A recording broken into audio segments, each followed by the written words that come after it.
ఓం శ్రీ గురుభ్యో నమః. హరి ఓం గం గణపతయే నమః. ఓం దుం దుర్గాయై నమః.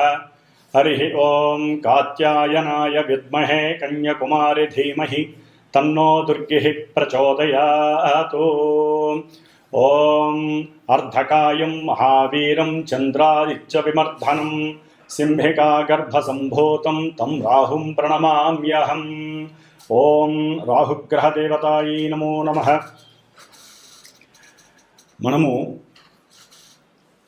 ఈ యొక్క భూప్రపంచంలో ముఖ్యంగా మానవులందరూ కూడా గత జన్మలకు సంబంధించినటువంటి కర్మ ఫలితాలను అనుభవిస్తున్నలో ముఖ్యంగా శని కర్మకారకుడైతే ఆయన కర్మలను మాత్రం ఏ విధంగా చేయాలి, ఏ సమయంలో చేయాలో నిర్దేశిస్తే ఆ యొక్క కర్మలని పూర్వకర్మలు అలాగే అపరికర్మలుగా, అంటే మనిషి బ్రతికి ఉన్నంత కాలము ఆ కర్మలను హైరేజ్ అంటే ఎక్కువగా చేయటం, వాటి ద్వారా ఎన్నో రకాలైన ఇబ్బందులు పెట్టడం, అట్లాగే మనిషి చనిపోయిన తర్వాత అతను మళ్ళీ జన్మని అనుభవించేటంత వరకు, అంటే మరలా జన్మ వచ్చేంత వరకు అపరికర్మలని అనుభవిస్తూ ఉంటారు. అంటే ఈ భూలోకంలో చనిపోయిన వారి గురించి ఈ యొక్క అపరికర్మల్ని చేస్తూ ఉంటారు.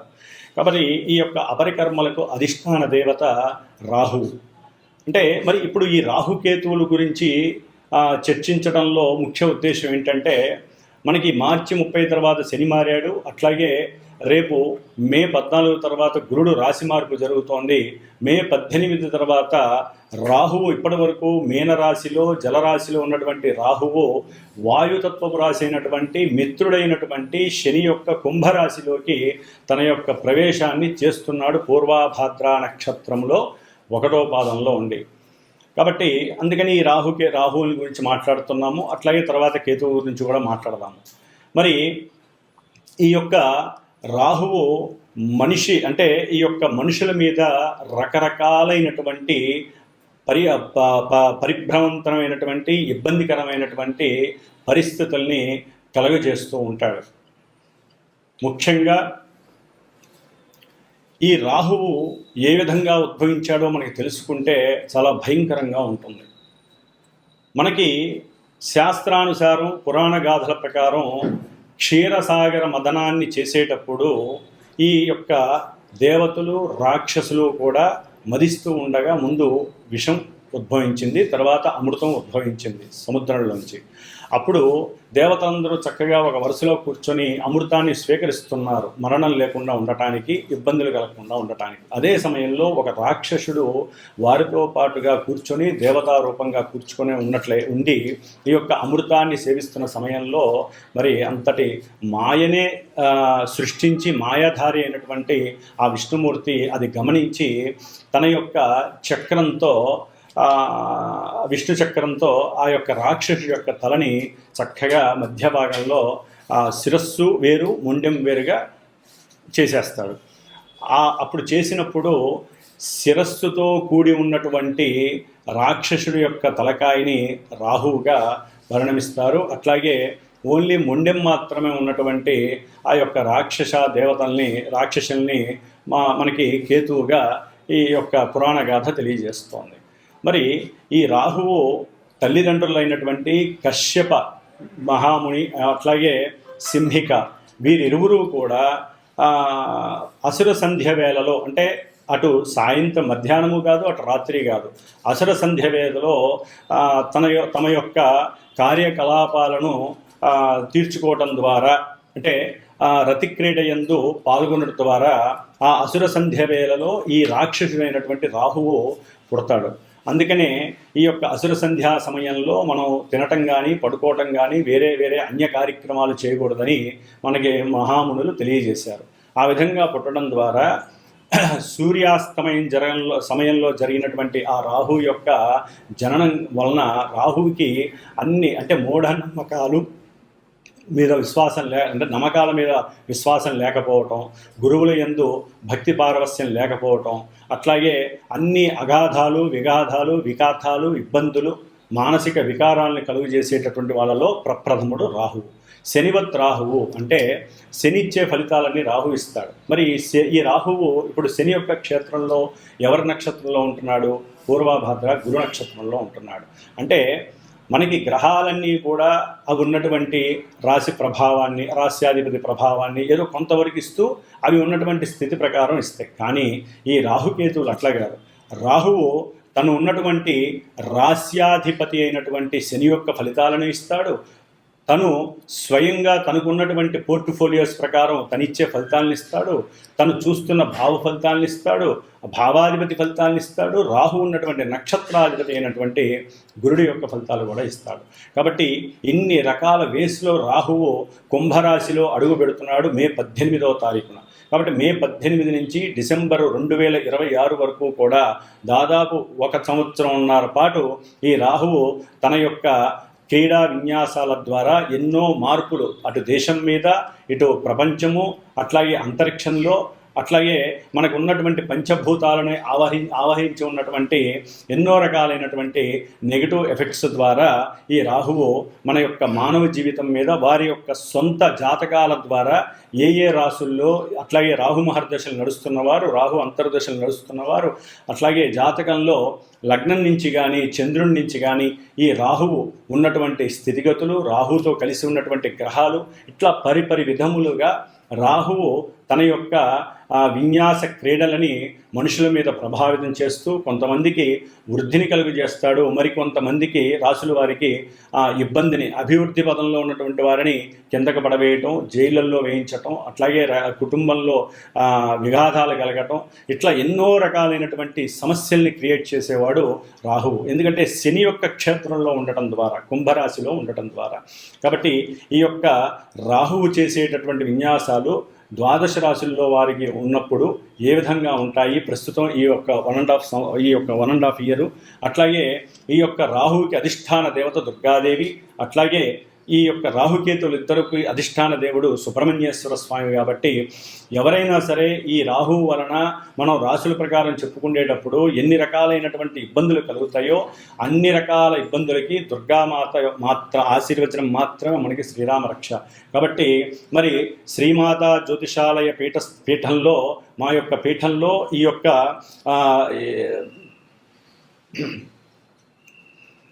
ఓం శ్రీమాత్రే నమః.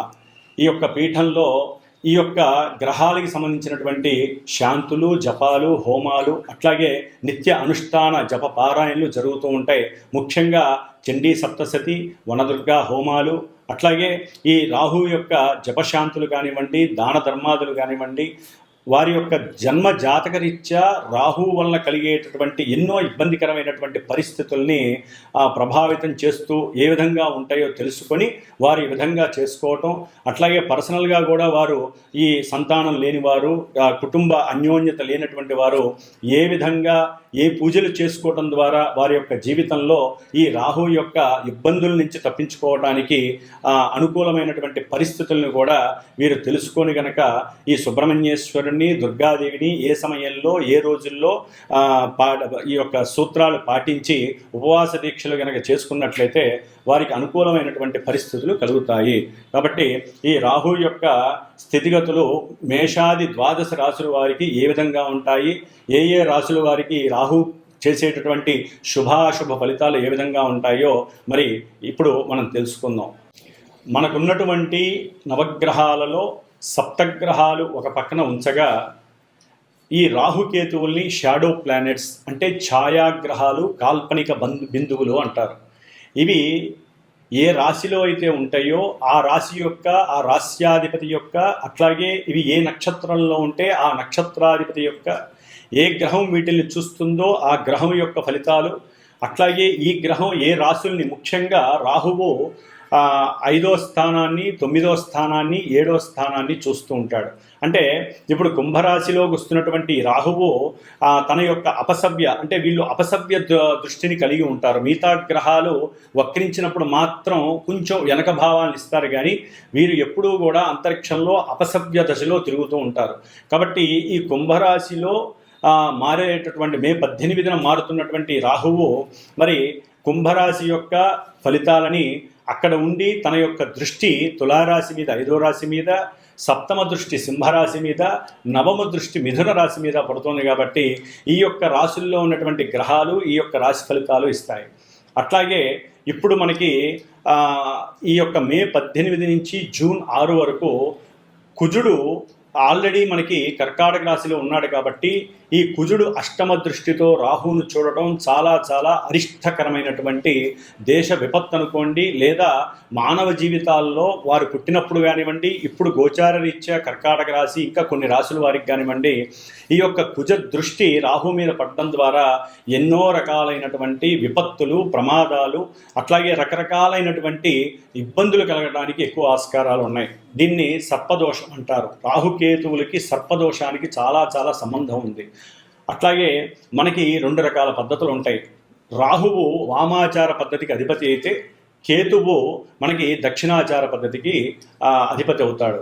అంటే చాలామంది ఈ యొక్క వామాచార పద్ధతిని ఈ మధ్య కాలంలో దాన్ని మనకి సాత్వికమైన వామాచార పద్ధతులు కూడా ఉన్నాయి, కానీ వాటిల్ని రజోగుణ తమోగుణ పద్ధతి ద్వారా రకరకాల విన్యాసాలను చేస్తూ ఆర్థికంగా ధనాన్ని సంపాదించుకోవడానికి చేసేటటువంటి పనులలో ఈ రాహువుని ఎక్కువగా ఉపయోగిస్తున్నారు.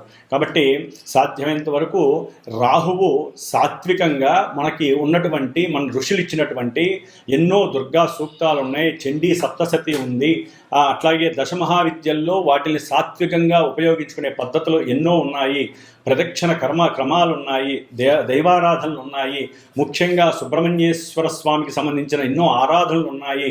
వీటన్నిటిని చేసుకోవడం ద్వారా ఎవరికైతే రాహుకేతువుల దోషాలు ఉన్నాయో, సర్పదోషాలు, ముఖ్యంగా మనకి పితృదోషము, గురుదోషము, పత్ని దోషము, సర్పదోషము, ఇట్లా ఎన్నో రకాల దోషాలు మనల్ని పట్టి పీడిస్తూ ఉంటాయి. అంటే మన తాత ముత్తాతలు చేసుకున్నటువంటి పాపకర్మలు, పూర్వజన్మల్లో మనం చేసుకున్నటువంటి ఎన్నో కర్మలన్నీ కూడా ఈ రాహుకేతువుల ద్వారా ఇప్పుడు ప్రజెంట్లో మనల్ని అనుభవింపజేసేటటువంటి పరిస్థితిని ఈ యొక్క సర్పదోషాలు ఎన్నో రకాలుగా ఇబ్బందులు ఎదగనివ్వవు.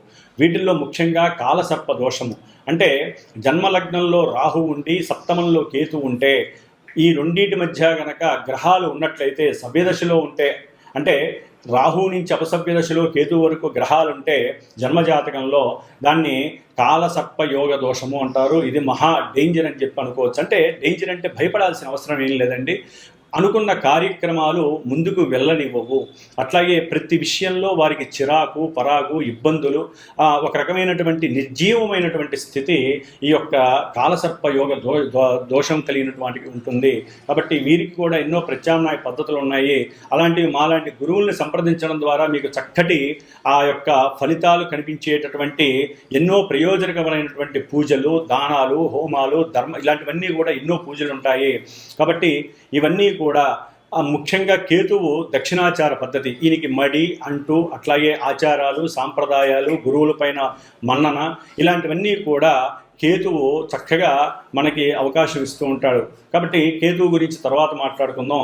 ఇప్పుడు మనం మాట్లాడుకునేటటువంటి ద్వాదశ రాశుల్లో ఈ రాహువు కుంభరాశిలో ఉన్నప్పుడు మేష నుంచి మిగతా రాశుల వారికి ఏ విధమైనటువంటి ఫలితాలని ఈ రాహువు కలుగజేస్తాడో మనం తెలుసుకుందాం. ఓం దుమ్ దుర్గాయే నమః. మేషరాశి వారికి మే 18వ తేదీన ఇప్పటి వరకు కూడా మీనరాశిలో 12వ రాశిలో సంచరిస్తున్నటువంటి ఈ రాహువు 11వ రాశి అయినటువంటి కుంభరాశిలోకి పూర్వాభాద్ర నక్షత్రం 1వ పాదంలో అడుగు పెడుతున్నాడు. అంటే తన యొక్క మిత్రక్షేత్రమైనటువంటి శనిక్షేత్రంలో ఈ రాహు అడుగు పెడుతున్నాడు. 11వ స్థానం లాభస్థానమైంది. అంటే ఇప్పటి వరకు వీరు నిర్జీవంగా ఎన్ని కార్యక్రమాలు చేద్దామనుకున్నా ముందుకు వెళ్ళలేక, దానికి తోడు మార్చి 30 నుంచి ఏలినాటి శని ప్రభావము, అట్లాగే ఈ కుజుడు వారి యొక్క రాస్యాధిపతి అయినటువంటి కుజుడు యొక్క వక్రం కానివ్వండి, లేకపోతే స్తంభనం కానివ్వండి, లేకపోతే ఇప్పుడు ఉన్నటువంటి స్థానస్థితి కూడా బాలేదు కుజుడికి. అంటే కర్కాటక రాశిలో నీచ స్థితిలో పుష్యమి నక్షత్రంలో ఇట్లా ఎన్నో విధాలైనటువంటి ఇబ్బందులని మేషరాశి వారు పడుతున్నారు అనుకోవటంలో మనకి అతిశయోక్తి అయితే లేదు.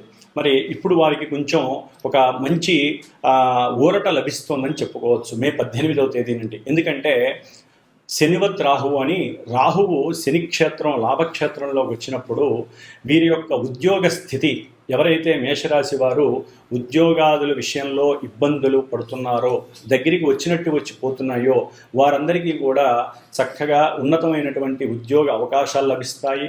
అట్లాగే ఉద్యోగాలలో ఇప్పటి వరకు ఎవరెవరైతే ఆటంకాలని ఇబ్బందులని కలుగజేస్తూ లేకపోతే దూర ప్రాంతాలకి సంబంధించి ఆ ఉద్యోగాల్లో కొంతమంది నేను విదేశాలకి వెళ్తానండి అని చెప్పటం, లేకపోతే ఎప్పుడు వస్తుందా అని ఎదురు చూస్తూ ఉండటం, ఇలా ఉద్యోగస్తులకి సంబంధించి వారికి సత్ఫలితాలు కలగటానికి, అట్లాగే గవర్నమెంట్ ఉద్యోగాల్లో ఉన్నటువంటి వారికి ఉన్నతమైనటువంటి ప్రమోషన్స్ రావటం అనేటటువంటిది కూడా ఈ యొక్క మేషరాశి వారికి రాహు వల్ల కలుగుతోంది. అట్లాగే మేషరాశి లాభంలో ఉండి మరి 5వ దృష్టితో ఈ యొక్క తులారాశిని చూడటం, అట్లాగే తన యొక్క 7వ దృష్టితో సింహరాశిని చూడటం ద్వారా ఎవరైతే ప్రేమించుకుంటున్నారో, ప్రేమకి అంటే ప్రేమించుకుంటూ వివాహం కోసం ఎదురు చూస్తూ ఉన్నారో వారికి ఇప్పటి వరకు ఎన్నో ఆటంకాలు ఎదురై ఉండవచ్చు. అటు కుటుంబం ద్వారా కావచ్చు, వాళ్ళ తాత ముత్తాతల ద్వారా కావచ్చు, వాళ్ళ కుటుంబం పరిస్థితుల ద్వారా. కానీ ఇప్పుడు జూన్ 2nd వీక్ తర్వాత నుంచి ఈ ప్రేమ వ్యవహారాల యందు ఎన్ని ఇబ్బందులు వచ్చినా చేసుకోవాలనే పట్టుదల కలుగుతుంది, చేసుకునే అవకాశం కూడా కలుగుతోంది. అట్లాగే ముఖ్యంగా ఈ యొక్క కుజరాహువుల యొక్క దృష్టి వలన కొంత కుటుంబంలో వీరికి మానసికంగా కొన్ని అస్పష్టతలు ఇబ్బందులు కలగటానికి, అంటే అవుతాయి మంచి జరుగుతుంది అనుకుంటే అది చెడుగా జరగటం, కొన్ని ఇబ్బందులు కలగటం, కొన్ని అంటే ప్రయాణాల యందు వీరు బయలుదేరినప్పుడు లాభకరంగా ఉంటుంది అనుకుంటారు, కానీ ఎక్కడో తెలియని ఆటంకాలు, అన్నదమ్ముల మధ్య చిన్న అస్పష్టత, అంటే వీళ్ళ మధ్య సఖ్యత సయోధ్య కుదురుతుంది అనుకున్న సమయంలో ఇబ్బందులు ఎదురవడం అనేది జరుగుతుంది. ఏదేమైనప్పటికీ లాభస్థానంలో ఉన్నటువంటి రాహువు వీరిని చక్కగా అంటే ప్రయాణాల యందు కావచ్చు, లేకపోతే ఏదైనా ఆస్తులు అమ్మకాలు విషయంలో కావచ్చు, లావాదేవీలు, అన్నదమ్ముల మధ్య సఖ్యత కావచ్చు, విద్యార్థులకి కూడా అనుకున్నటువంటి విద్య యందు లాభము కలగటానికి అవకాశాలు చాలా చాలా మెండుగా ఉన్నాయి. విదేశాలకు వెళ్ళటానికి ఎవరైతే అనుకుంటున్నారో వారికి కొంత అవకాశం లభించడానికి కూడా అవకాశం ఉంది.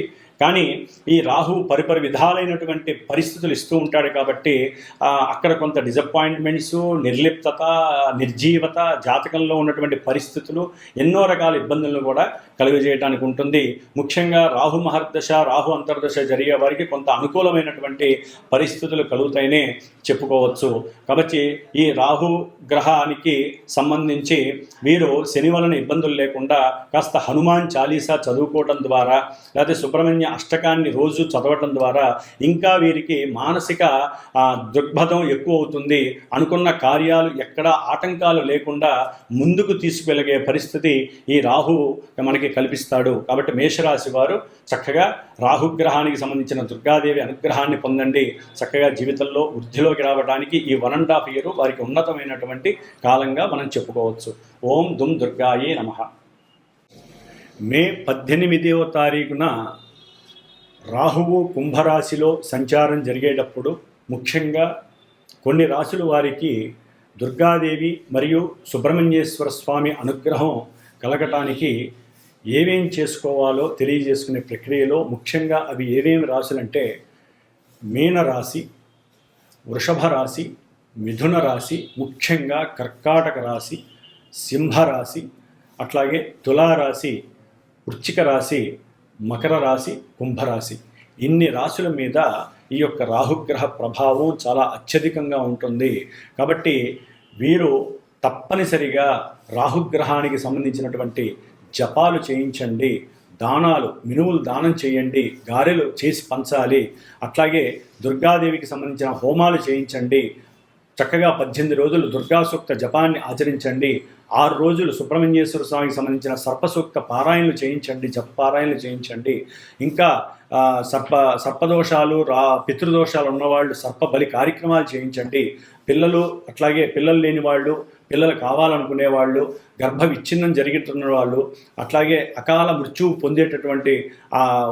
పొందినటువంటి వారి ద్వారా కలిగే నెగిటివ్ ఎఫెక్షన్స్కి సంబంధించిన వారు ఈ యొక్క సుబ్రహ్మణ్యేశ్వర స్వామి పాశుపత హోమాలు చేయించుకోండి. ఇట్లా దుర్గాదేవికి సంబంధించిన చండీ హోమాలు చేయించండి. దీని ద్వారా అనారోగ్య సమస్యలు, అనుకున్న కార్యక్రమాలు వెనక్కి వెళ్ళటం, ఉద్యోగ భద్రత లేకపోవటం, మాట వాగ్దోషాలు, పితృదోషాలు, సంతాన దోషాలు, లేదా మీరు చేసేటటువంటి బిజినెస్ల్లో అరిష్టాలు, ఇబ్బందులు ఇవన్నీ కూడా తొలగిపోవటానికి, పితృదోషాలు, సర్పదోషాలు తొలగిపోవటానికి సుబ్రహ్మణ్య ఆరాధన, అట్లాగే చండీదేవి దుర్గాదేవిగా అవతరించింది కాబట్టి దుర్గాదేవికి సంబంధించిన చండీ సప్తశతి హోమాలు, పారాయణలు, దుర్గా హోమాలు చేయించుకోండి. అంతా శుభప్రదంగా ఉండటానికి రాసుల వాళ్ళు ఈ 1.5 ఇయర్లో మీరు అనుకున్నట్లుగా కంపల్సరీ చేయించుకోండి. ఈ రాసుల వాళ్ళు ముఖ్యంగా నవంబర్ 23 తర్వాత ఆగస్టు వరకు కూడా చాలా క్లిష్టమైనటువంటి పరిస్థితులు. ఎందుకంటే రాహువు సొంత నక్షత్రంలో ఉన్నప్పుడు వీరికి ఇంకా ఈతి బాధలు ఎక్కువ అవడానికి అవకాశాలు ఉన్నాయి. కాబట్టి చక్కగా అందరూ ఆ యొక్క నామస్మరణలు చేసుకుంటూ శుభంగా సుఖంగా ఉండాలని ఆశీర్వచనం. ఓం దుమ్ దుర్గాయే నమో నమః.